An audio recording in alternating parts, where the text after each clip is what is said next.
जिस तरह नकली करेंसी हमेशा से कागज के नोटों के लिए चुनौती बनी रही है, उसी तरह से क्रिप्टो समेत तमाम तरह की डिजिटल करेंसी को मंजूरी की राह में साइबर सुरक्षा और डिजिटल धोखाधड़ी मुख्य चुनौती बन गई है।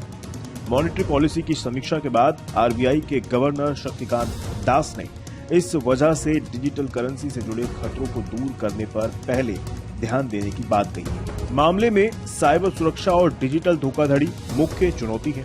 हमें इसको लेकर सतर्क रहने की जरूरत है। Main concern comes from the angle of cyber security and possibility of digital frauds. So we have to be very careful about that.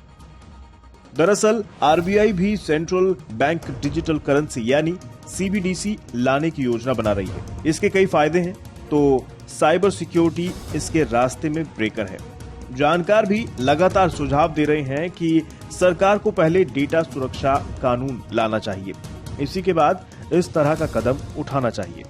RBI governor का कहना है कि सीबीडीसी मुद्रा के प्रभाव पर नजर रख सकता है, लेकिन इससे जुड़े बाकी खतरों से निपटने के लिए मजबूत सुरक्षा ढांचे के साथ कुछ और जरूरी उपाय करने होंगे। Just as a few years ago we had the major concern was these fake Indian currency notes. Similar things can also happen in when you are launching CBDC. So therefore in a CBDC universe we have to be that much more careful with regard to ensuring cyber security, with regard to taking preemptive steps to prevent any kind of frauds. Because there will be attempts. So we have to have a robust system to sort of have firewalls to prevent such things from happening. So these are the major challenges. फिलहाल RBI दो तरह के CBDC लाने पर विचार कर रहा है। इनमें पहला है थोक, जिसके मामले में काफी काम हो चुका है, और दूसरा रिटेल है, जिसका मामला थोड़ा जटिल है और इसमें कुछ समय लगेगा।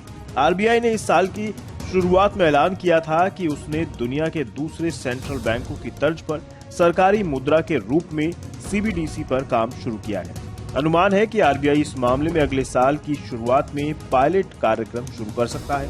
सीबीडीसी मौजूदा कागजी नोटों का इलेक्ट्रॉनिक वर्जन होगा, लेकिन अभी तो इस मामले में डिजिटल धोखाधड़ी और साइबर जोखिम की चुनौतियों से निपटने के तरीकों पर ही काम चल रहा है।